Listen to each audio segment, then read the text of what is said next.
तो वीवर्स, दुनिया डिजिटलाइजेशन की तरफ जा चुकी है और हमें पता है कि अब हर एक चीज़ सॉफ्टवेयर के थ्रू हो रही है, और जितना फ्रेंडली यूजेज कोई भी एप्लीकेशन हो, सॉफ्टवेयर हो, तो बहुत अच्छा काम हो जाता है। और बहुत टाइम्स आप देखते हैं, अगर आप घर में भी अपनी किसी भी चीज़ों की, चाहे ग्रोसरी की फाइलिंग कर रहे होते हैं, बिल्स जमा कर रहे होते हैं, यूटिलिटीज़ के, ये वो सारी चीज़ें, बड़ा मामला ख़राब हो जाता है। मगर आप स्क्रीनशॉट लेते हैं और अपने पास चीज़ें सेव कर लेते हैं, तो बहुत मामला हल हो जाते हैं। तो मुझे एक चीज़ नज़र आ रही है, pioneers of E filing software. अब ये पायनियर कंपनी का नाम है या ये पायनियर्स है इस काम में, ये मैं पूछूंगा मेरी बहन मुबशिरा से। अस्सलाम वालेकुम मुबशिरा। वालेकुम अस्सलाम। कैसी हैं आप? अल्हम्दुलिल्लाह। अब मुझे सबसे पहले तो ये बताएं कि ई फाइलिंग और उसमें पायनियर्स, ये क्या कंपनी का नाम है पायनियर्स, या आप वाकई पायनियर्स हैं इस काम में? नहीं नहीं, बेसिकली कंपनी का नाम है वी फाइलर और वो पायनियर्स हैं ई फाइलिंग सॉफ्टवेयर बनाने में पाकिस्तान में, क्योंकि पहली दफ़ा जिस कंपनी ने ई फाइलिंग सॉफ्टवेयर बनाया है पाकिस्तान में वो वी फाइलर है, इस वजह से इसका नाम है pioneers of E filing software in Pakistan. That's very great. अच्छा, तो ऑब्वियसली नया है मार्केट में, मैंने भी आइडिया इसका थोड़ा बहुत किया है, और समवॉट मैं ये कहूँगा, आप डायलेमा क्या लेके आए और इस नई कंपनी को भी कॉम्पिटिटर्स फेस करने पड़ रहे हैं? नहीं, कंपेरेटर एज ऑफ नाउ उसका कोई भी नहीं है, लेकिन ये है कि ज़ाहिर है हर कंपनी को कोई ना कोई डिलेमा फेस होता है। तो इनका जो डिलेमा था वो मैं आपको बताती हूँ। बेसिकली ये कंपनी जो है वो 2018 में लॉन्च हुई थी, और ये एफबीआर के रिटर्न्स फाइल करने के लिए इन्होंने एक सॉफ्टवेयर डेवलप किया है, जिससे इनका रिटर्न जो है बिल्कुल एक्यूरेसी के साथ फाइल हो जाता है आप इनके क्लाइंट्स का। तो इन्होंने अपनी काफ़ी अच्छी मार्केटिंग की, इन्होंने जो है सोशल मीडिया मार्केटिंग की, एसईओ मार्केटिंग की, कन्वेंशनल मार्केटिंग की। बहुत ज़्यादा मार्केटिंग की वजह से इनके पास बहुत ज़्यादा क्लाइंट्स आने लगे, और इतने ज़्यादा क्लाइंट्स आ गए कि इनके पास मैन पावर ही नहीं थी कि वो उन क्लाइंट्स को केटर कर सकें। तो बेसिकली जो डिलेमा इनको फेस हुआ वो ये फेस हुआ कि उनकी स्केलेबिलिटी का इशू आ गया। सही। अच्छा, मुझे एक चीज और बताएं कि हम एक्स जनरेशन में बहुत सारा इस्तेमाल करते हैं, जनरेशन के वाइज एक्स बहुत सी चीजें हो जाती हैं। यहाँ पर एक करंदाज, ये करंदाज का माने क्या है, क्या है ये, इनकी कोई एक एक्सक्लूसिव प्रोडक्ट है, क्या है ये? बेसिकली जो करंदाज है वो आपकी जो है एक कह लें कि वो कंपनी है जो फंड्स वगैरह रेज करती है कंपनीज के लिए। तो इनका जो स्टार्टअप था उन्होंने करंदाज के कंपटीशन में पार्ट लिया था, और उन्होंने करंदाज कंपटीशन में पिच किया था कि ये अपने सॉफ्टवेयर को प्रमोट करेंगे विमेन एंटरप्रेन्योर्स में और विमेन फाइलर्स में, ताकि उनको इनकरेज कर सकें कि विमेन बहुत ज़्यादा जो है अपनी फाइलिंग करवाएं। तो उसके बेसिस पे इन्होंने वो सीडिंग राउंड विन किया था, और इनको $1.5 मिलियन का फंड मिला था करंदाज वालों की तरफ से। Wow, 1.5 billion. एनीवेज, हम एक और बात पे आते हैं कि ऑब्वियसली ज्यादा से ज्यादा लोग टैक्स पेयर होंगे, ज्यादा से ज्यादा लोग रजिस्टर्ड हो जाएंगे, फाइलिंग करवाएंगे, पाकिस्तान की इकोनॉमी फ्लरिश करेगी। तो आपके प्रोजेक्ट का कंक्लूजन क्या है, और आप क्या देख रहे हैं कि इस तरह की चीजों से पाकिस्तान किस तरफ जाएगा अगर लोग फाइलिंग करवाएंगे? ऑब्वियसली मुझे भी आइडिया हो रहा है कि अगर ज्यादा टैक्स आएगा तो पाकिस्तान फ्लश करेगा, मगर वो टैक्स कहाँ नजर आता है ये हमें नहीं पता। मगर at the end of the day सवाल ये बनता है कि होगा क्या इससे? देखिए, अगर टैक्स नज़र नहीं आ रहा होता तो हर साल एफबीआर का रेवेन्यू अचीव नहीं हो रहा होता। आप देख रहे होंगे कि पिछले 3-4 सालों से एफबीआर अपना रेवेन्यू टारगेट अचीव कर रही है। इसका मतलब ये कि एफबीआर में लोग फाइलिंग करवा रहे हैं और फाइलिंग हो रही है, और इस तरह के सॉफ्टवेयर की नीड है जिसकी वजह से लोग आसानी से फाइलिंग कर सके। तो इसकी बहुत बड़ी मार्केट है पाकिस्तान में, और इससे बहुत फ़ायदा है हमारे मुल्क को, क्योंकि जितने ज़्यादा लोग फाइलिंग करेंगे, जितना ज़्यादा हम फाइलिंग का प्रोसेस उनके लिए आसान बनाएंगे, और उतने ज्यादा लोग फाइलिंग की तरफ आएंगे, उतना ज्यादा मुल्क को पैसा आएगा, उतना ज्यादा मुल्क फ्लरिश करेगा, और हमें फिर शायद कर्जों की तरफ भी ना जाना पड़े। अगर हमारा खुद मुल्क अपना खुद जो है अपने पैसे जनरेट करने लगेगा तो शायद हमें कल लोन्स भी ना लेने पड़े IMF से। सही। Thank you so much Mubashira for your time. Allah bless you. Welcome. तो हमने दो बड़ी मल्टीनेशनल कंपनीज के ऊपर भी बात की, जिसमें एक से टोयोटा थी और एक में फिगर था, और दोनों गाड़ियों की बात थी, और गाड़ी टायर के बगैर चल नहीं सकती।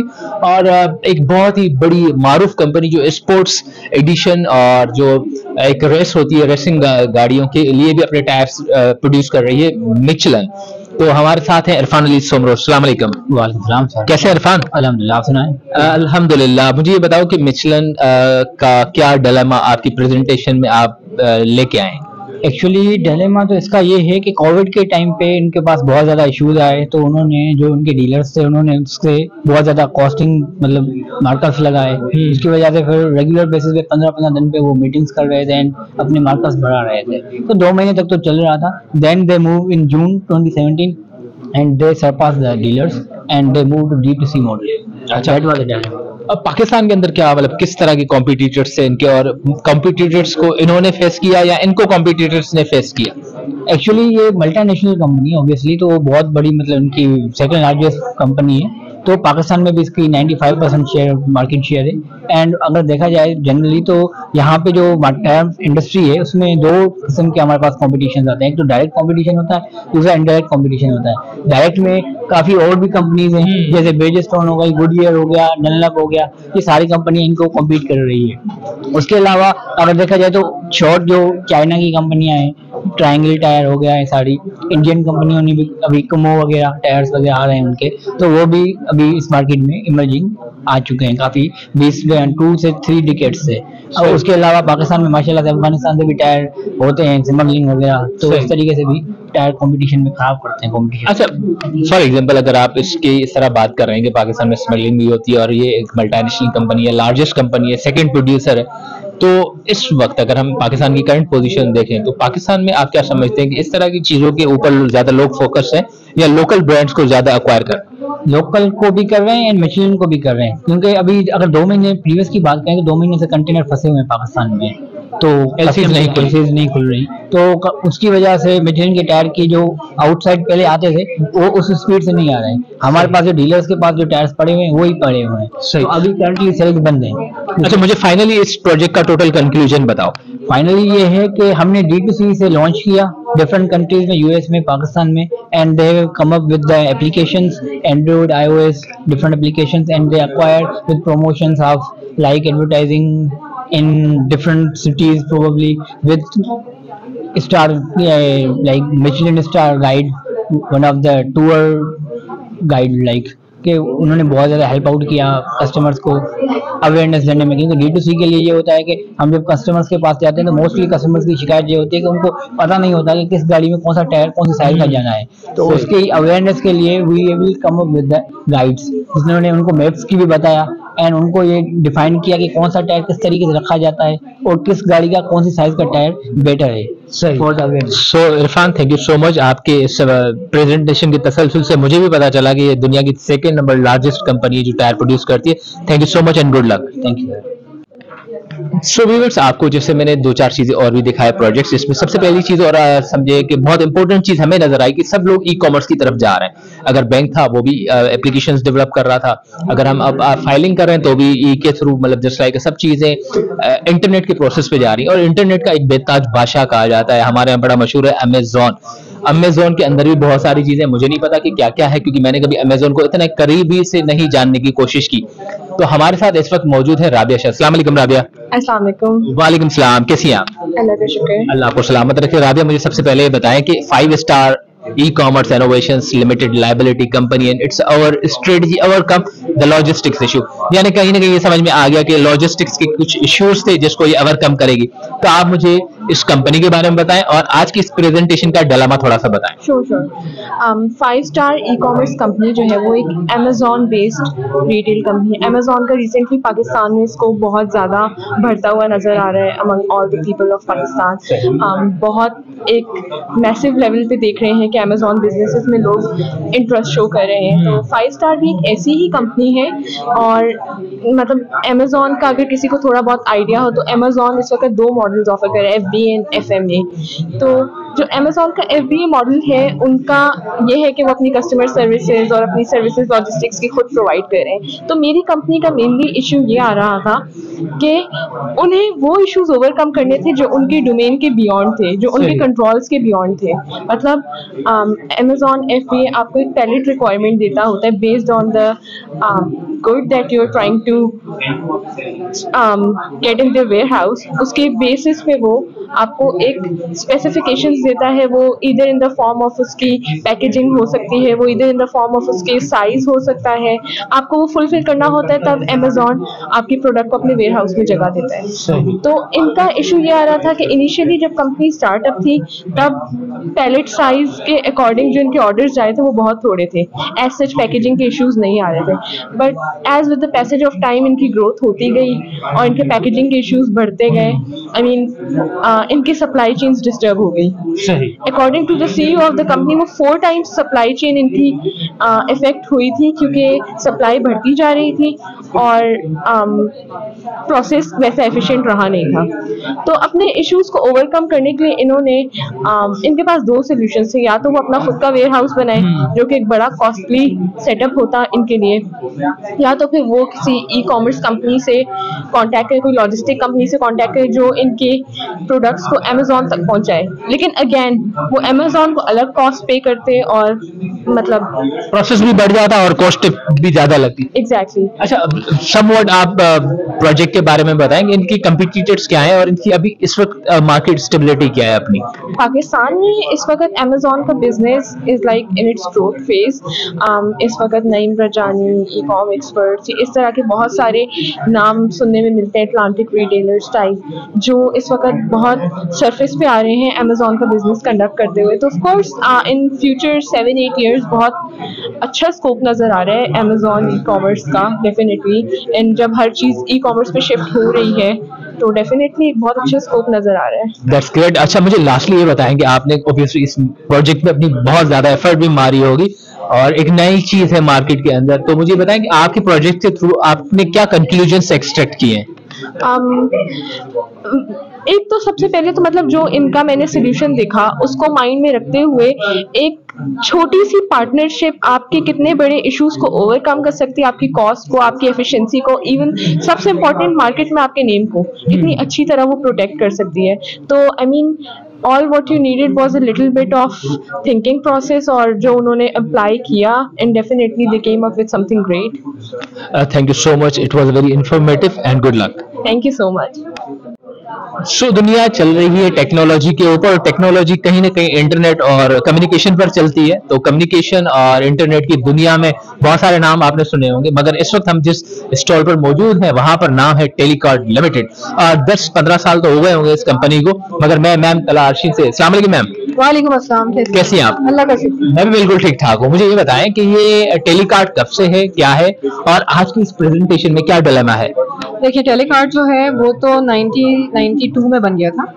उसने काफ़ी सारे स्टेजेस क्रॉस किए। पहले आपने देखा होगा, आपको याद भी होगा शायद, ऑकर पीले मिलता जुलता कलर के बोथ हुआ करते थे और कार्ड हुआ करते थे। उससे टेलीकार्ड ने शुरुआत की। उसके बाद टेलीकार्ड आ गया PCO में, उन्होंने वायरलेस पे फोन सर्विसेज शुरू कर दी। उसके बाद उन्होंने क्या किया कि PTCL के नंबर 2 हो गए थे। वो पूरे पाकिस्तान में सेकेंड नंबर पे टेलीकार्ड के PCO से, जिसका हमारा एवरेज आरपी भी 5000 का था। एवरेज कस्टमर से हमारा आरपू भी 5000 रुपीज आ रहा था। उसके बाद हम लोग आए इसमें GoCDMA में। हमने GoCDMA लॉन्च किया। आपको याद होगा GoCDMA go to go call free होती थी। उसके बाद हम लोगों ने स्ट्रेटेजिक शिफ्ट की और वो इस तरह से की कि सेल फोन कंपनीज आ गई। PTA ने उनको फेवर करने के लिए थोड़े से जो है वो लॉस को थोड़ा सा आगे पीछे किया और फिर हम लोगों को मजबूरन जो है वो जाना पड़ा इसमें वॉइस ओवर IP में और सॉल्यूशंस की साइड पे। अब हम लोग जो हैं वो हम एक ICT एंड टेक्नोलॉजी कंपनी है और हम इसको एंजॉय कर रहे हैं। B2B बिजनेस एंजॉय कर रहे हैं। तो इस वक्त B2B में पाकिस्तान में भी बहुत सारी कंपनीज हैं, तो आप किस किस को कंपटीटर फेस कर रहे हैं और आपकी कौन सी प्रोडक्ट्स हैं जो आप समझते हैं कि वो बहुत सारी चीजों में आपको जो है ना एज देती हैं? अच्छा, देखिए, हमें एज तो वैसे ही हासिल है इसलिए क्योंकि हम 25 साल से इस काम में हैं। हमारे जो कंपेटिटर्स हैं वो हम जिनको समझते हैं वो PTCL है, वतीन है, साइबरनेट है, मल्टीनेट है, ट्रांसवर्ल्ड है। अच्छा, इसमें से कुछ ऐसे हैं जिनकी लैंडिंग स्टेशन है। लैंडिंग स्टेशन से मतलब ये है वो बाहर से कॉल लेके आ सकते हैं। कुछ ऐसे हैं जो सेकंड टियर या फर्स्ट टियर ऑपरेटर हैं, उसमें एक ट्रांसवर्ल्ड है, एक PTCL है। हमारा जो कंपटीशन है वो ज्यादा PTCL से और हम साइबरनेट को समझते हैं। उसकी डिफरेंट वजूहात हैं। PTCL थोड़ा स्लो है मूव करने में, लेकिन उनके पास इंफ्रास्ट्रक्चर है और वो हमें एक टफ टाइम दे सकते हैं अगर चाहें तो, लेकिन उनका भी फोकस ऑन कंज्यूमर मार्केट है। इसी तरह से अगर हम देखें तो साइबरनेट को हम अपना कस्टमर वाकई मानते हैं, इसलिए कि वो लाइसेंसेस भी ले रहा है, लैंडिंग स्टेशन भी बना रहा है। कराची में हमारा मेन मार्केट है, वो भी कराची बेस्ड ही है, तो हम साइबरनेट को अपना कंपेटिटर मानते हैं। अच्छा, ओवरव्यू अगर हम करें इस पूरी प्रेजेंटेशन का, तो आपके पास क्या कंक्लूजन्स निकलते हैं रिगार्डिंग टेलीकार्ड? देखिए, टेलीकार्ड का डिलेमा पहले मैं आपको बता दूं, वो ये है कि हमारे पास मार्केटिंग डिपार्टमेंट नहीं है। हमें ये अंदाजा हो गया है कि हमें अपने अगर रेवेन्यूज डबल करने हैं, जो कि हमें टारगेट मिला है, तो उसके लिए हमें मार्केटिंग एक्टिविटीज करनी है। आपको पता है डिजिटल मार्केटिंग का कितना दौर है, और डिजिटल मार्केटिंग में आपकी वेबसाइट आ जाएगी, आपकी इंटरेक्टिव वेबसाइट आ जाएगी, उसके अंदर आप सोशल मीडिया को भी लेंगे, इन्फ्लुएंसर्स भी लेंगे, डिफरेंट काम करेंगे जो कि डिजिटल जी। तो उसको अच्छा कि डिजिटल मार्केट जो है वो वैसे ही बढ़ रही है, आफ्टर कोविड बढ़ रही है, वर्ल्ड वाइड बढ़ रही है, गवर्नमेंट की पॉलिसीज हमें सपोर्ट कर रही हैं, हमारे पास जीरो टैक्स रिजीम है, मतलब काफ़ी सारे ऐसे फैक्टर्स हैं जिससे हम लोग डिजिटलाइजेशन की तरफ जा सकते हैं। और डिजिटलाइजेशन से हमारा फायदा यह है कि हम क्योंकि दे ही डिजिटल सर्विसेज रहे हैं तो हमारा तो मार्केट ही बढ़ रहा है। तो हम लोग डिजिटल सर्विसेज करना चाह रहे हैं, इसके लिए हमें मार्केटिंग जो हेड हैं उन्होंने कहा कि विदाउट मार्केटिंग सपोर्ट हम अपना रेवेन्यू डबल नहीं कर सकते पीरियड। तो इसलिए अब हम जो है वो डिजिटल मार्केटिंग की तरफ जाना चाह रहे हैं। उसके लिए हमने रोड मैप्स बनाए हैं, डिफरेंट जो है वो रेस मॉडल यूज़ किया है, कस्टमर जर्नी मैप की है, और उसके बेसिस पे हम डिफरेंट हर कस्टमर के टच पॉइंट पे किसी ना किसी तरह उसको फैसिलिटेट करेंगे। उसको इन्फॉर्मेशन चाहिए, उसको इन्फॉर्मेशन देंगे, उसको सपोर्ट दे देंगे, हम उसको जहाँ जहाँ जो चाहिए ना टच पॉइंट जहाँ जहाँ है हम उसको फैसिलिटेट करेंगे ताकि हमारा मार्केट बढ़े। सो लास्टली मैं तो यही कहूँगा, good luck for your vision. Thank you very much. Thank you. Thank you. तो कहते हैं हमेशा हर इवेंट के पीछे कोई खास होता है। बिहाइंड दिस इवेंट जो म्यूजिशियन है आज हमारे साथ है। अस्सलाम वालेकुम मैम। वालेकुम अस्सलाम। कैसी हैं आप? मैं बिल्कुल ठीक हूं, अल्लाह आपको सलामत रखे। मुझे ये बताएं कि ये इनोवेटिव आइडिया आपके माइंड में कैसे आया, और बहुत अरसे के बाद में ज़्यादा इसमें इवन मुझे तकरीबन 15 साल से ज्यादा अरसा हो चुका है, तो मैं ये कहूँगा कि कम से कम मुझे 7-8 साल के बाद में देख रहा हूँ कि पोस्टर कंपटीशन दोबारा रिवाइव हो रहा है, और अल्हम्दुलिल्लाह ये आपने इनिशिएटिव लिया। तो how you come up with this idea?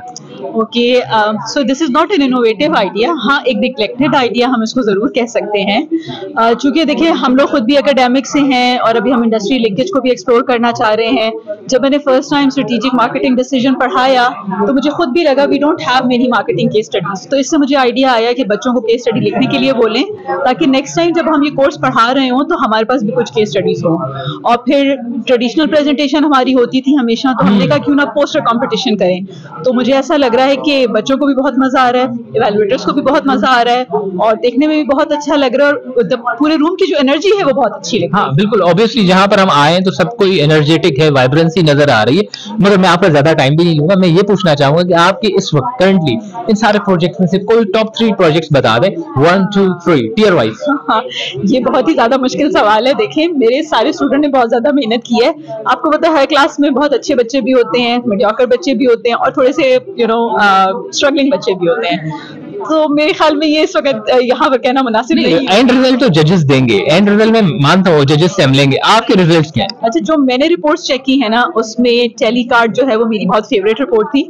यानी कि जिन सब रिपोर्ट्स को मैंने चेक करके बच्चों को दोबारा रिवीजन के लिए कहा, तो टेलीकार्ड माशाल्लाह इतनी अच्छी रिपोर्ट थी कि मुझे उसमें कोई भी रिवीजन नहीं करना पड़ी। हाँ, बहुत अच्छी लिखी गई थी, बहुत ही माइन्यूट किस्म की उसके अंदर जो थी रिविजन थी। सो टेलीकार्ड मेरी बहुत ज्यादा फेवरेट थी। उसके बाद मिशेलिन में भी बहुत अच्छा काम किया है, उस पर भी मुझे बहुत ज्यादा रिवीजन नहीं देनी पड़ी। तीसरा बहुत उस पर काम है, मैंने इंप्रूवमेंट्स तो मांगी है लेकिन वो आइडिया बहुत अच्छा था, और वो था सुरमा वाला का। ठीक है, तो ये 3 केस स्टडीज आप कह सकते हैं। अभी फाइलर का भी मुझे बहुत अच्छा लगा। ठीक है, तो ये 3-4 ऐसी हैं जो मुझे बहुत ज्यादा अच्छा। मतलब मैंने 3 पूछी थी, आपके सामने 4 आ चुकी है। मैम इस तरह के और इवेंट्स क्या एक्सपेक्ट करती हैं कि स्टूडेंट के लिए किस तरह की एक डेवलपमेंट लेके आएंगे? लास्ट में यही सवाल है आपसे। ठीक है, अच्छा स्टूडेंट से भी मैं थोड़ी फीडबैक ले रही हूँ, तो उनको भी अच्छा लग रहा है, और उनका जिनका पहला कोर्स है उनको थोड़ा सा चैलेंज फील हो रहा है, लेकिन वो आगे ये भी सेटिस्फाइड है कि आगे उनको जब अपना IRS प्रेजेंट करना है, या अगर फ्यूचर उनका गोल है they want to pursue their higher studies, PhD करना चाह रहे हैं, तो उनको ऐसा लग रहा है कि उनके लिए वो आसानी हो जाएगी। तो ओवरऑल मैंने देखा है कि बच्चों ने बहुत अप्रिशिएट किया है, और उनको खुद भी बहुत ज्यादा मजा आया, और उनको डिफरेंट भी लगा है थोड़ा सा। यही thank you so much for your time ma'am, thank you so much. Most welcome, thank you. So viewers, मैं थोड़ी देर पहले रिलायबिलिटी की बात कर रहा था, और मैंने कहा था कि भाई रिलायबल है का मतलब ये नहीं है कि हम होम अप्लायंसेस की बात करेंगे, मगर समवॉट मैंने अभी वाकई रिलायबल वाला एक फैक्टर और होम अप्लायंसेस वाला आ गया, क्योंकि ये कहते हैं कि भाई हमारा नाम लो न लो, बस इतना कहो रिलायबल है तो वो डालन्स बन जाता है। अस्सलाम वालेकुम ज़ीशान खान। वालेकुम अस्सलाम। वाकई डालन्स रिलायबल है? Yes of course it is. बड़ा कॉन्फिडेंस के साथ ज़ीशान भाई बोल रहे हैं। यस जी, डालन्स रिलायबल है क्योंकि पिछले 40 साल से ये पाकिस्तान में अपने होम अप्लायंसेस को सेल कर रहे हैं, और they have customers loyalty. That's great. मगर एक सवाल बनता है, अगर ये रिलायबल है तो डायलेमा क्या है इसका? वेल, अब जैसे कि आप देख सकते हैं ग्लोबल पेंडेमिक की वजह से हर तरह की सेल्स वगैरह और ये चीजें बिल्कुल ही यानी कि पाकिस्तान में इंडीड ऐसा ही बिल्कुल डाउन हो रही थी। तो ड्यूरिंग कोविड-19 डॉलर्स की भी सेल्स डिक्रीज होने लगी, तो उन्होंने एक स्ट्रेटजी अपनाई, ये कि ई कॉमर्स की एक वेबसाइट लॉन्च की जाए ताकि उनके जो प्रोडक्ट्स हैं वो इसलिए कस्टमर को सेल आउट किया जा सके थ्रू ऑनलाइन प्लेटफॉर्म। सही। अच्छा, अब ऑनलाइन प्लेटफॉर्म पे हम देखते हैं कि डॉलर्स की रिसेंटली एक वेबसाइट भी अनाउंस हुई, जो हम देख रहे थे हर जगह इश्तिहार चल रहा था, डॉलर्स सुपर सेल के साथ आया है, ये है वो है बहुत कुछ। तो आप मुझे बताएंगे ऑनलाइन जाने के बाद इम्पैक्ट क्या आया सेल्स पे डॉलर्स की?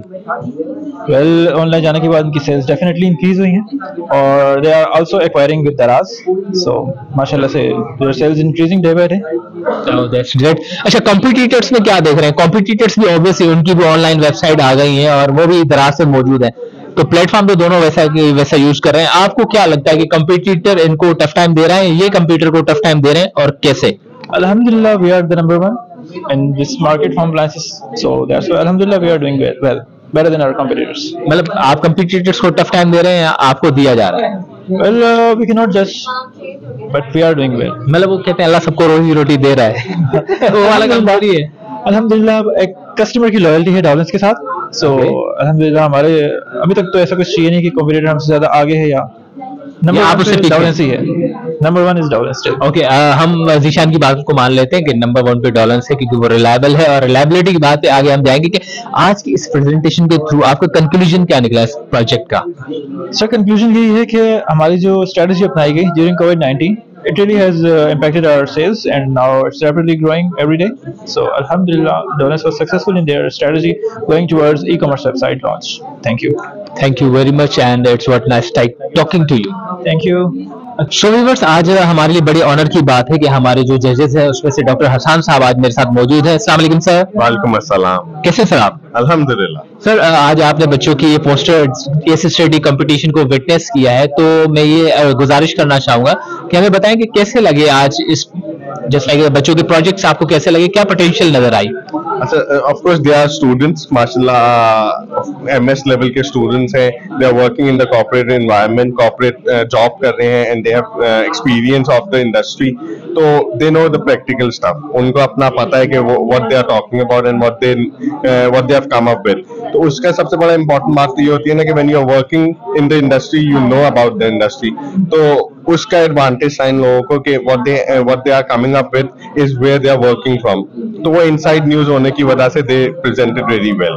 सही। सर, मैं एक चीज और भी पूछना चाहूंगा आपसे कि ऑब्वियसली आपने प्रोजेक्ट विटनेस भी किए, एंड रिजल्ट्स कुछ भी हो, मगर आप अगर अपने माइंडसेट से बताएं तो कौन से टॉप 3 प्रोजेक्ट्स आपको पसंद आए और क्यों? अच्छा, देखिए, it's a very difficult job, बहुत अच्छे प्रोजेक्ट्स थे, लेकिन यहाँ पे एडवांटेज, कंपेटिटिव एडवांटेज उन्हीं को ही है जो जिस कंपनी में काम कर रहे थे और वो उसी के रिलेटेड केस स्टडी प्रेजेंट किया। तो मेरे हिसाब से अभी जो पैनाडोल एक केस स्टडी है अभी तक, मतलब दे आर विनिंग, मतलब उन्होंने बहुत अच्छा सा अपना पूरा केस सिनेरियो बिल्ड किया, और of course she was working there in the industry in that company, तो उन्होंने अच्छे से she was able to present the problem. अच्छा, नंबर 2 पे एक देयर इज अ चैलेंज अभी, लेकिन अगेन वही बात आती है, एक हमारे पास यहाँ पे प्रोजेक्ट है सुरमा वाला के ऊपर, तो वहां पे अभी तक अभी वो सेकंड पे है। लास्ट थर्ड अभी गुल अहमद पे है। अच्छा सर, बहुत सी चीजें आपने यहाँ पर लोगों की विटनेस की और उनके एक्सपीरियंसेस को देखा, उनकी कॉन्फिडेंस को देखा, तो मैं ये गुजारिश करूंगा अगर इस तरह की कॉम्पिटिशन्स ऑर्गेनाइज किए जाएं तो आप क्या समझते हैं कि स्टूडेंट्स के लिए कितने बेनिफिशियल है? एक्सपीरियंशियल लर्निंग एक ही लफ्ज है, मतलब आप इंडस्ट्री एकेडेमिया का जो कनेक्शन है, या हम जो एकेडेमिया में बात करते हैं कि स्टूडेंट्स कैसे लर्न करेंगे, तो वो एक्सपीरियंशियल लर्निंग से लर्न करेंगे। जब तक उनको रियल प्रैक्टिकल लाइफ नहीं काम करेंगे तो they can not learn anything. Of course जो कॉर्पोरेट से आ रहे होते हैं उनको कनेक्ट करना होता है विद द थ्योरी, तो ये इस तरह के प्रोजेक्ट्स ही हैं रादर देन रिपोर्ट राइटिंग या आप एक के प्रेजेंटेशन दे रहे हैं। इट्स बेटर कि आप एक कंपेटिटिव एनवायरनमेंट, असल में यहाँ पे कंपटीशन है ना, तो व्हेन कंपटीशन इज देयर तो there is a bit of rivalry as well, तो उसमें स्टूडेंट्स परफॉर्म बेटर। सही। तो sir thank you so much for your time, it was really nice talking to you. Thank you so much, शुक्रिया।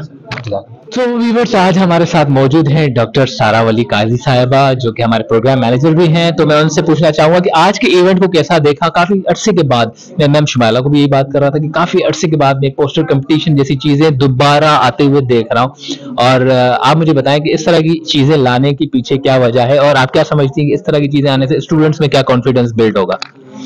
देखिए, सबसे पहले तो ये है कि ये जो केस स्टडी कंपटीशन हमने किया है, ये बहुत फर्स्ट टाइम ऐसा हुआ है कि हमने किसी स्ट्रेटेजिक मार्केटिंग कोर्स में इसको अलाइन किया है, और अब ये इंशाल्लाह हर साल होगा इंशाल्लाह। ठीक है। और इसमें ये है कि स्टूडेंट्स को ये अवेयरनेस हो कि हमें किसी भी चीज़ को प्रेजेंट कैसे करना है। केस स्टडीज लिखी जाती हैं, प्रॉब्लम्स के सॉल्यूशन ढूंढे जाते हैं, एक मार्केट वैल्यू है कि भाई एमएस बहुत बोरिंग है, पीएचडी बहुत बोरिंग है, सिर्फ रिसर्च की जाती है। तो हमें ये चीज़ को हाईलाइट करना है कि सिर्फ रिसर्च नहीं की जाती है, यहाँ पे आपके प्रेजेंटेशन स्किल्स, आप कैसे परसुएट कर रहे हैं। और जब आपके सामने कुछ इंडस्ट्री के जजेस आ रहे हैं, सी द जजेस पैनल एक इंडस्ट्री से है और एक अकेडमिया से है, so they are evaluating both the things कि इंडस्ट्री बेनिफिट कंट्रीब्यूशन क्या है और साथ साथ आपका रिसर्च इसमें क्या थी, आपने इसमें कौन से प्रॉब्लम को एक्चुअली आइडेंटिफाई किया और कौन सी स्ट्रेटजीज को आपने बिल्ड इन किया है। सो इसमें लर्निंग भी हो रही है और इसमें इनकी प्रेजेंटेशन स्किल्स भी हो रही है। अच्छा, हर प्रोजेक्ट के पीछे कोई म्यूजिशियन होता है, और मैं कहता हूँ कि इस प्रोजेक्ट के पीछे मैम शुमाइला ने अपना बड़ा एफर्ट दिखाया है। तो आप उनकी एफर्ट को देखते हुए, सारे प्रोजेक्ट्स को देखते हुए मुझे ये बताएं कि आपको कौन से 3 प्रोजेक्ट समझ में आए। नहीं, देखिए, मेरे लिए तो सारे स्टूडेंट्स इक्वल हैं, because all are my students. और डॉक्टर शुमाइला ने इनके साथ बहुत एफर्ट्स किए, इनकी केस स्टडीज को लिखा गया, इवेल्युएट किया गया, फिर रिफाइन किया गया, फिर इसको पोस्टर्स में चेंज किया गया। तो ये पूरा सेमेस्टर उन्होंने स्टूडेंट ने बहुत एफर्ट्स किए इस पर। लेकिन बेस्ट की बात नहीं, सबने अच्छा किया है, मार्केटिंग रेलिवेंट केसेस है। कभी-कभार इंसान को पसंद आता है ना, 3 ही प्रोजेक्ट बहुत अच्छे थे, मतलब काफी अच्छे थे, काफी बेहतर थे कंपैरेटिवली। वो थोड़ी देर में पता चल जाएगा, क्योंकि 2 विनर्स होंगे, एक जो है हमारे ए साइड से, एक हमारे बी साइड से। तो 2 विनर्स होंगे, वो बेस्ट 2 जजेस बताएंगे। As a program manager from my side, all are equal. So ये तो अब बात हो गई है सस्पेंस के अंदर, तो हम वेट करते हैं। Thank you ma'am, thank you so much. Thank you sir. So viewers, मेरे साथ इस वक्त मौजूद हैं सर अरसलान रब्बानी साहब। अस्सलाम वालेकुम सर। वालेकुम अस्सलाम। कैसे हैं आप? अल्हम्दुलिल्लाह, thank you. Thank you so much कि आप अपने टाइम में से हमें टाइम दे रहे हैं सर। ऑब्वियसली जो हमारे पोटेंशियल पाकिस्तान की है, ऑब्वियसली स्कॉलर्स हैं और बहुत अच्छे स्कॉलर्स बनने जा रहे हैं। तो इनके प्रोजेक्ट्स आपने विटनेस किए हैं, तो आपको ज़ाबिस की पोटेंशियल कैसी लगी और यहाँ पर प्रोजेक्ट्स कैसे लगे? I think some very creatively thought of projects, the marketing dilemmas जो present किए गए आज, जो लेके they were very, some were very well thought of। उनकी जो strategies थी, किस तरह से implement करना चाहिए, क्या actions होना चाहिए। So I would like to give a very good round of applause and congratulations to the students, because I see कि बहुत अच्छा potential है students का when put to the test। और कुछ ने struggle किया, but at the end you could see कि मेहनत कितनी डाली गई है उस presentation में। It made everything worth it। So I think kudos to the students themselves। Yeah, so nice of you sir। मुझे आपकी एनर्जी से मुझे भी वाइब्रेंसी मिल रही है। ऑब्वियसली जब हम इनोवेटिव आइडियाज देखते हैं, लोगों की स्ट्रगल देखते हैं, एफर्ट्स देखते हैं, तो हमें अच्छा फील होता है। तो आज आपको क्या अपना स्टूडेंट्स का वक्त याद आ रहा है? आप भी ऑब्वियसली कभी स्टूडेंट रहे होंगे, आपने भी एफर्ट लगाई होंगी। बिल्कुल, मुझे बहुत जोर से अपना स्टूडेंट उसका ज़माना याद आया है, जब हम लोग भी प्रेजेंटेशन देते थे एवरीथिंग। कितनी कंपेटिटिवनेस होती थी, कितनी रातें जागना पड़ता था चीज़ें निकालने के लिए, अच्छी से अच्छी प्रेजेंटेशन बने, अच्छी से अच्छी वो मिले। So looking at these students today, I was thoroughly impressed। और मुझे बहुत अच्छा लगा सुनने में। कुछ लोगों को बोरिंग लगता है, कुछ लोगों को थोड़ा सा वो लगता है, लेकिन I thoroughly enjoyed the way they were presenting, जितना इन्होंने प्रिपरेशन की हुई थी, जिस तरह से प्रिपरेशन की हुई थी। तो आई थिंक वो चीज़ I do miss at times there। जब हम इस तरह की प्लेसेस पे आते हैं तो हमें नेशनल और एमएनसी बहुत सारी चीज़ें मिलती हैं, तो बहुत सारी अच्छी पोटेंशियल भी आप खुद भी विटनेस कर चुके हैं। तो मैं ये जानना चाहूँगा कि समवॉट आपको किस प्रोजेक्ट के अंदर मतलब आपको बहुत अच्छा फील हुआ कि हाँ यार इस प्रोजेक्ट के अंदर मुझे कुछ एक्स्ट्रा ऑर्डिनरी नजर आया? To be very honest, for me, the telecard project made a whole lot of sense. It was very well researched. बहुत अच्छा analysis था, बहुत अच्छी research की हुई थी, जो conclusion draw की थी उससे, और एक ऐसा brand जिसको हम सब जानते हैं बचपन से, जो कि पे फोन से शुरू हुआ और कहाँ शुरू हुआ. तो it really one brought back memories. Two, it really made me feel good that they are doing so well. And three, the presentation itself was so well made that it made it all the better for everyone. That's great. Sir obviously आप जजेस panel में हैं, आपका time भी बहुत important है और खास टाइम है, और अभी अनाउंस भी करने जाएंगे आपके फाइनल विनर्स कौन है. तो मैं लास्टली चाहूंगा कि आप कोई स्टूडेंट के लिए मैसेज देना चाहें, for the peoples of Pakistan, youth of Pakistan, students of Pakistan.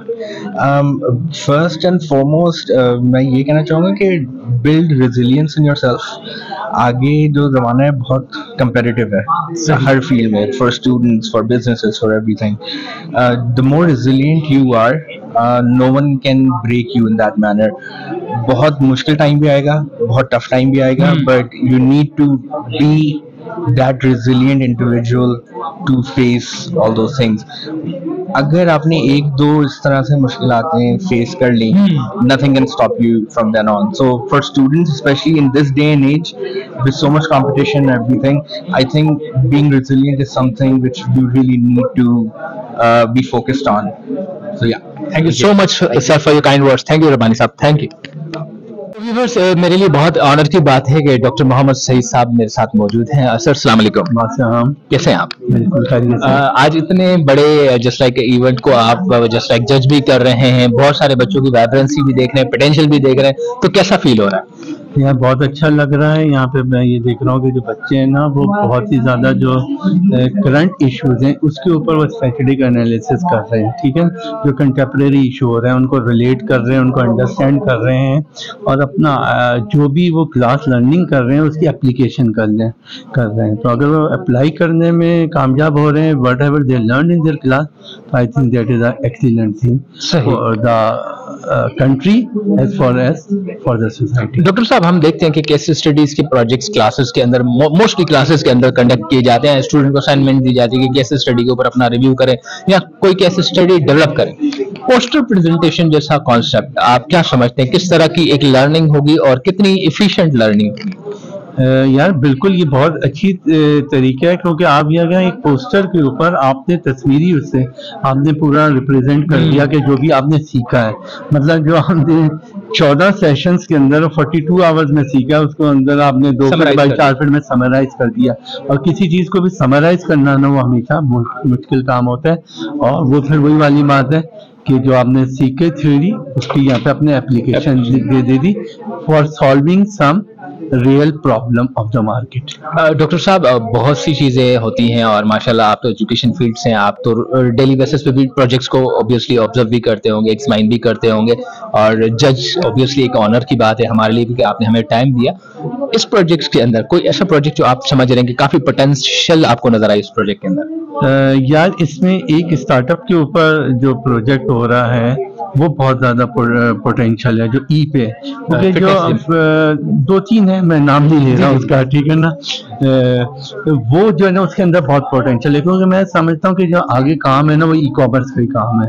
तो वो उससे रिलेटेड एक जो प्रोजेक्ट था, मैंने उसी को जो है ना सबसे ज्यादा नंबर दिए. मैं समझता हूँ कि दैट इज ऑल्दो इसमें बहुत सारे थे. एक आगे भी हमने प्रोजेक्ट देखा जिसके अंदर जो है ना वो उसको फिजिकल से जो है ना इलेक्ट्रॉनिक ट्रांजेक्शंस के ऊपर लेके जा रहे हैं, लेकिन that was a big problem that people are right now facing.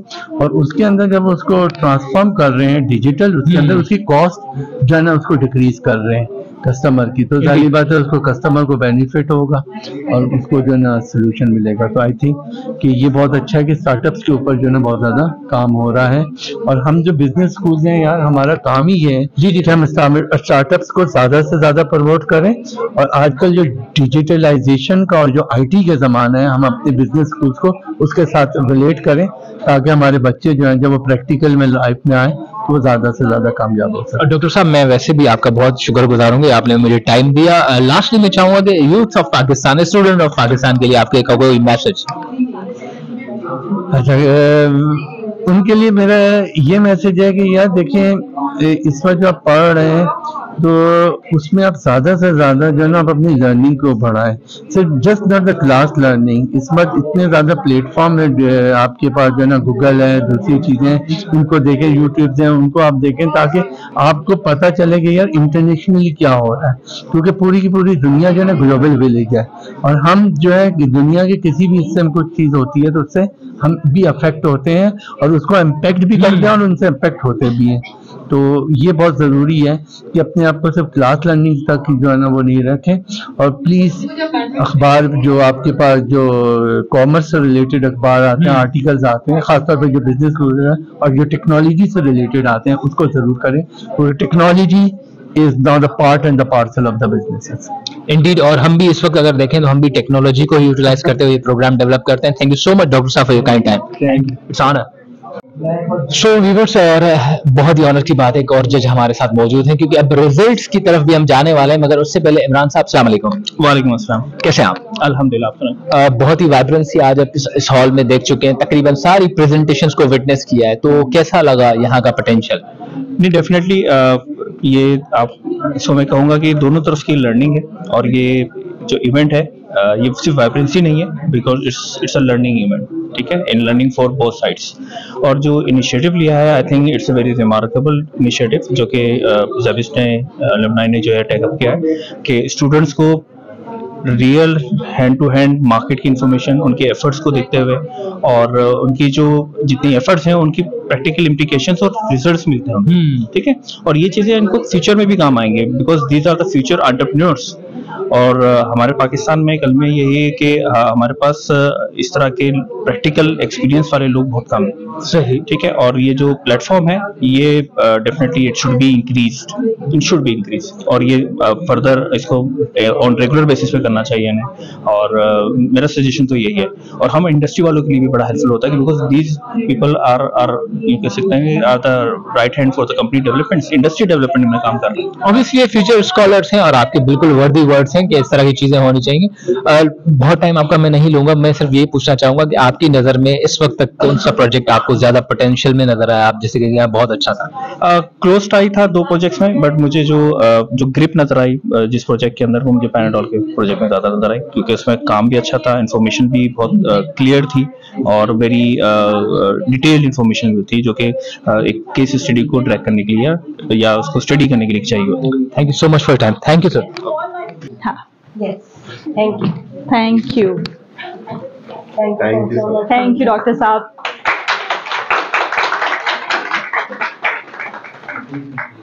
Mr. Imran Ali, please. Imran Saab, thank you so much for your time. Thank you. Thank you. Thank you.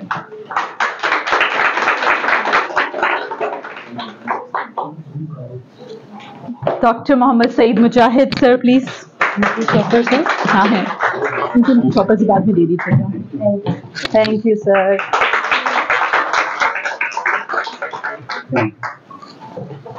And Aslan Rabbani Saab, please. Thank you so much, Aslan Saab. Thank you. Thank you. So it's time to announce the winners. For the first team of Dr. Hassan Ahmed and Mr. Imran Ali, who do you think could be the winner? You're not presented, unfortunately. So it was. Shall I announce? Sir, I think I would like to call both of you to please come here and give the shield to the winner, please. Please give a big hand to Dr. Hassan Ahmed and Mr. Imran Ali. Okay, so the winner is Panadol case Miss Saira Panjwani. Miss Saira Panjwani, congratulations.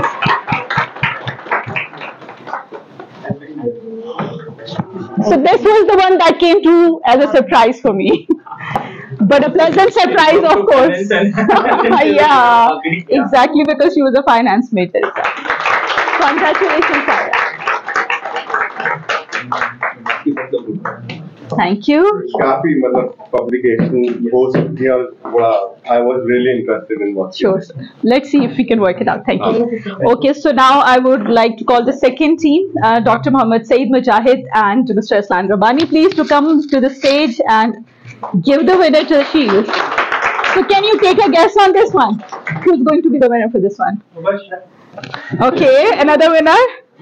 Well, it's Telecard Talha Sheen Khan.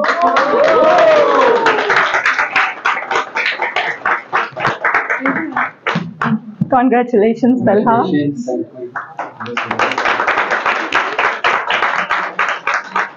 Aspect में जरा सा बता दूं यहाँ पे कि actually हमारी line में जितने भी थे वो सारे बहुत अच्छे थे।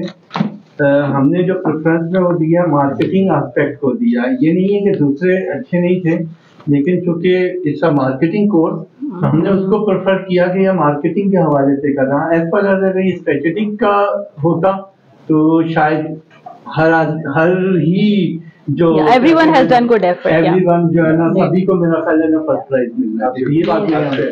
Thank you so much. Thank you.